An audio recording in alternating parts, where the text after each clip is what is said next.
আসসালামু আলাইকুম প্রিয় সপ্তম শ্রেণীর শিক্ষার্থীরা, আমরা তোমাদের গণিত বইয়ের অনুশীলনী 1.1 অনুশীলনী 1.1 মূলত ও অমূলত সংখ্যা এই ম্যাথগুলো করব। প্রথমে আমরা উদাহরণের ম্যাথগুলো করব, তারপর আমরা অধ্যায়ের ম্যাথগুলো করব। তোমরা ধারাবাহিকভাবে ভিডিওগুলো দেখবা। আর যাদের হলো বীজগণিত করতে হয়, তো আমি তোমাদেরকে বীজগণিতের প্রথম ভিডিওটা দিয়ে দিয়েছি, তোমরা ভিডিওটা দেখবা। দেখো কি বলছে, উদাহরণ 1 3,1,3,6 এর বর্গমূল নির্ণয় করতে হবে। তাহলে আমরা এই সংখ্যাটার বর্গমূল করব। কিভাবে করব দেখো, বর্গমূল কিভাবে করে এটা আমরা মৌলিক উৎপাদকের সাহায্যে প্রথমে করব, এরপরে আমরা ভাগ প্রক্রিয়ার সাহায্যে করব। দেখো কি বলছে, তাহলে এটা সংখ্যাটা আমরা কি করব, প্রথমে এটাকে আমরা 2 দিয়ে ভাগ দিব। ওকে, তোমরা ক্যালকুলেটর নিয়ে তোমরা প্রথমে 2 দিয়ে ভাগ দিবা। যদি 2 দিয়ে ভাগ না যায় তখন 3 দিয়ে দিবা, 3 দিয়ে না গেলে 4 দিয়ে দিবা, পরে 5 দিয়ে দিবা। এভাবে তোমাদেরকে দিতে হবে। তো আমরা যদি এটাকে দেখো 2 দিয়ে ভাগ দিই, তাহলে আমাদের হবে কত, 1568। তারপরে আমরা কি করবো, এটাকে আবার ভাগ দিব। তোমরা আগে ক্যালকুলেটরে সর্বনিম্ন আগে 2 দিয়ে দেখবা। দেখো আমরা 2 দিয়ে দিয়েছি, 2 দিয়ে ভাগ যায় 784 হয়েছে। তাহলে এটা আমরা লিখবো। আবার আমরা এটাকে 2 দিয়ে ভাগ দেবো। দেখো আমরা 2 দিয়ে ভাগ দিয়েছি, 2 দিয়ে 392 হয়েছে। তোমরা দেখবা যখন 2 দিয়ে যাবে না তখন 3 দিয়ে দিবা, পরে 4 দিয়ে দেবা। এবার ধারাবাহিকভাবে উপরের দিকে যাইতে হবে। আবার তোমরা 2 দিয়ে ভাগ দেবা এটাকে, তাহলে কত হবে দেখো, 196 বের হবে। তাহলে আমরা যদি এটাকে আবার যদি 2 দিয়ে ভাগ দিই, তাহলে 98 বের হবে। তাহলে দেখো আমরা যদি 2 দিয়ে ভাগ করে এটা কত বের হয়, 98 বের হয়। এরপর আমরা আবার 2 দিয়ে এটাকে ভাগ দিব। আমরা যদি আবার 2 দিয়ে ভাগ দিই তাহলে কত বের হবে দেখো, 49 বের হবে। এটাকে আমরা আবার 2 দিয়ে ভাগ দেবো, কিন্তু 2 দিয়ে যাবে না, 3 দিয়ে যাবে না, 4 দিয়ে যাবে না। দেখো এটাকে 7 দিয়ে ভাগ যাবে। ওকে, তাহলে আমরা যদি 7 দিয়ে ভাগ দিই তাহলে এটা কত বের হবে দেখো, 7 7 49। তাহলে আমরা আর কিন্তু ভাগ যাবে না। তাহলে এভাবে তোমাদেরকে ভাগ দিতে থাকতে হবে। সর্বনিম্ন যখন আর যাবে না তখন ভাগ করা বন্ধ করতে হবে।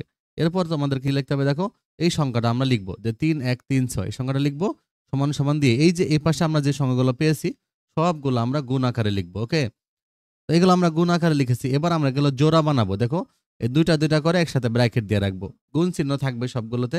এখানে দেখো আমাদের তাহলে এই যে 3,1,3,6 এর বর্গমূল কত হবে দেখো, তাহলে 3,1,3,6 এর বর্গমূল তোমরা এভাবে রুট চিহ্ন দিয়ে এভাবে লিখবা। এরপর আমরা লিখবো কি, প্রত্যেক জোড়া থেকে একটা করে নিব। তাহলে এখান থেকে একটা নিয়েছি, এখান থেকে একটা নিয়েছি, এখান থেকে একটা নিয়েছি, এখান থেকে একটা নিয়েছি। তাহলে আমরা যদি এগুলো গুণ করি, 2 দুগুণ 4, 4 দুগুণ 8, 7 8 গুণ করলে কত হবে, 7 8 গুণ করলে কত হবে 56। তাহলে এই যে 56 হলো আমাদের এটা বর্গমূল। ওকে, তাহলে এভাবে তোমরা বর্গমূলটা খাতায় করে ফেলবা। তো শিক্ষার্থীরা দেখো নেক্সট ম্যাথটা তোমাদের কি আছে দেখো, ভাগের সাহায্যে 2,3,0,4 এর বর্গমূল নির্ণয় করো। তাহলে আমরা ভাগের সাহায্যে এটা বর্গমূলটা কিভাবে করব দেখো, এখন লিখবা তোমরা এভাবে। তারপর আমরা সংখ্যাটা আগে লিখবো। সংখ্যাটা লেখার পর দেখো আমরা আগে জোড়া জোড়া করে দাগ টানবো উপরে। দেখো এই দুইটার উপরে দাগ দিয়েছি, আমরা আবার এই দুইটার উপরে দাগ দিব। এরপর আমরা এভাবে একটা দাগ টেনে দেবো এই পাশে। তুই শিখে দেখো, এটা কিন্তু আমরা বর্গমূল করতেছি। ওকে, তো বর্গমূল মানে রুট করতেছি। তো রুট করার জন্য ভাগের সাহায্যে এভাবে করতে হয়। এই পাশে আমরা একটা দাগ টানবো।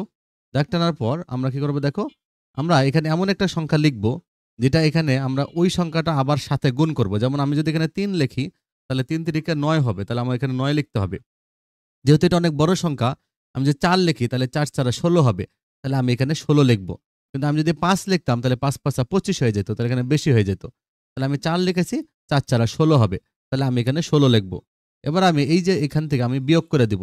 তাহলে 16, তাহলে আমি এই যে 6 আছে এখানে, এখানে দেখো আমরা 13 করব। তার মানে এখানে আমরা 6 × 13 করতে 7 হয়, হাতের 1 1 1 2, 2 দিয়ে মিলে গেলে 0। আমি 23 থেকে 16 বাদ দিলে 7 হয়। এটা আমরা লিখছি। এবার দেখো আমরা কি করব, নরমাল ভাগঙ্গে আমরা একটা করে সংখ্যা নামিয়ে নিয়ে এসে নিচে, কিন্তু এখানে আমরা কি করব, দুইটা করে সংখ্যা নিয়ে আসবো, পুরো জোড়া নিয়ে আসবো। দেখো এই যে 0 4টা আমরা এখানে নিয়ে আসছি। এবার আমরা এটাকে আবার ভাগ করব। তার জন্য আমরা কিভাবে করব, এ পাশে দাগ দিতে হবে তোমাদেরকে। ওকে, দেখো একটা মনে রাখলে তাহলে সবগুলাই পারবা। সবগুলাই দুইটা নিয়মের মাঝেই ম্যাথগুলো, একটা ভাগের সাহায্যে, একটা মৌলিক উৎপাদকের সাহায্যে। তাহলে অনুশীলনের ম্যাথগুলো তোমরা সহজে পেরে যাবা। দেখো এখানে তাহলে এভাবে আমাদের একটা দাগ দিতে হবে। তারপর আমরা কি করব, এই 4 এর ডাবলটা এখানে আমরা 8 লিখবো। এখানে যে সংখ্যাটা তোমরা লিখবা এই সংখ্যাটার এখানে ডাবল লিখে দিবা। লিখে দেওয়ার পর এখন এখানে আমাদের আরেকটা সংখ্যা দিতে হবে, এইখানে আমাদের একটা সংখ্যা দিতে হবে। তাহলে এখানে আমি যে সংখ্যাটা দিব ওই সংখ্যাটার সাথে আমার এই পুরা সংখ্যাটা গুণ করতে হবে। তাহলে গুণ করে আমার এখানে লিখতে হবে। তাহলে আমি এখানে যদি 1 দেই তাহলে আমার এখানে 1 দিতে হবে। তাহলে 1 আর 81 গুণ করলে 81 হয়ে যাবে। তাহলে সংখ্যাটা ছোট হয়ে যায়। আমি যদি এখানে 2 দেই তাহলে আমার এখানে 2 দিতে হবে। তাহলে 2 এর সাথে এই 82 গুণ করতে হবে। আমি যদি 3 দেই তাহলে এখানে 3 দিতে হবে। তাহলে 3 এর সাথে এই 83 গুণ করতে হবে। তাহলে আমি যদি এখানে 8 দেই তাহলে আমাকে এখানে 8 দিতে হবে। তাহলে আমি এই 8 এর সাথে আমি এই পুরাটা 88 গুণ করব। ওকে, তাহলে আমি 8 8 64, 4 হাতে 6, 8 8 64 আর হলো 6 হলো 70। তাহলে আমরা এটা পুরা সংখ্যাটা এভাবে লিখবো। এবার আমরা নিচে একটা দাগ টেনে দেবো এভাবে। দেখো বিয়োগ করলে কত হবে, 0 বের হবে। তাহলে এই যে এখানে যে সংখ্যাটা থাকবে এটা কিন্তু তোমার বর্গমূল। ওকে? তাহলে সবগুলো ভাগ প্রক্রিয়ার বর্গমূল, এই নিয়মটা হলো এটাই। তোমরা কয়েকটা দেখলেই দেখবা ক্লিয়ার হয়ে গেছে। দেখো সুতরাং এটা সমান, সমান আমরা কি লিখবো? তাহলে এটার আমরা রুট দিব, সমান, সমান আমরা লিখবো এই ৪৮। এটা হলো আমাদের বর্গমূল। তাহলে এটা হলো ভাগের সাহায্যে বর্গমূল। শিখে দেখো ভাগের সাহায্যে আমরা ৩x৬৮৪ এর বর্গমূল নির্ণয় করব। কিভাবে করবো দেখো, এখন লিখবো আমরা। তাহলে এই যে ৩x৬৮৪ এটা আমরা সংখ্যাটা আগে লিখবো। তাহলে আমরা কি করব, এই জোড়া জোড়ার উপরে দাগ দেব। এই যে এখানে পিছন থেকে আমরা দাগ দেব। ওকে? তোমার পিছন থেকে দাগ দিবা। ২ টা করে দাগ দিবা। কিন্তু দেখো এখানে জোড়া নেই, এটা আলাদা রাখতে হবে। তাহলে আমরা ভাগ করব কিভাবে? তোমরা কিভাবে এভাবে দাগ দিবা একটা। আমরা এই ৩ এর কাজ করব। আমি যদি ১ দেই এখানে তাহলে ১ ১ কে ১ হবে। যদি আমি ২ দেই ২ দোকানো ৪ হয়ে যাবে। তাহলে আমি ১ দিব। ১ আর ১ গুণ করলে ১ ই হয়। তাহলে আমরা ১ আর ১ গুণ করলে ১ ই হবে। তাহলে আমরা ১ লিখব। এবার আমরা নিচে একটা দাগ টানবো। দেখো ৩ থেকে ১ বাদ দিব। ৩ থেকে ১ বাদ দিলে হবে ২। এবার আমি ওই যে ১ জোড়া করে নামায় নিয়ে আসবো। ওকে? তোমাদেরকে মনে রাখতে হবে ১ জোড়া করে নামায় নিয়ে আসতে হবে। তাহলে আমরা এই যে ১৬ নামায় নিয়ে আসবো। ওকে? ১৬ নামায় নিয়ে আসলাম। এবার আমরা এপাশে আবার এপাশে একটা দাগ টানবো। এবার এইখানে যে সংখ্যাটা আছে এর আমরা ডাবল লিখবো। ওকে?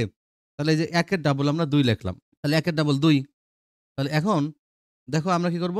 এখানে একটা সংখ্যা দিব, এখানে একটা সংখ্যা দিব। তাহলে আমি যদি এখানে ১ দেই, আমরা এখানে ১ দিতে হবে। তাহলে এই ১ এর সাথে এই ২১ গুণ করতে হবে। আমি যদি এখানে ২ দেই, এখানে আরেকটা ২ দিতে হবে। এই ২ এর সাথে ২২ গুণ করতে হবে। তা আমি যদি ৭ দেই, তোমরা ক্যালকুলেটর ট্রাই করে দেখবা কত দিলে কাছাকাছি যায়। ওকে? আমি যদি ৭ দেই তাহলে এখানে আমার ৭ দিতে হবে। এবার এই ৭ এর সাথে আমাকে এই পুরা ২৭ কে গুণ করতে হবে। ৭ আর ২৭ যদি গুণ করি দেখো ৭ ৭ ৪৯ এর ৯ হাতের হলো ৪, ৭ দুগুণে ১৪ আর ৪ ১৮। দেখো?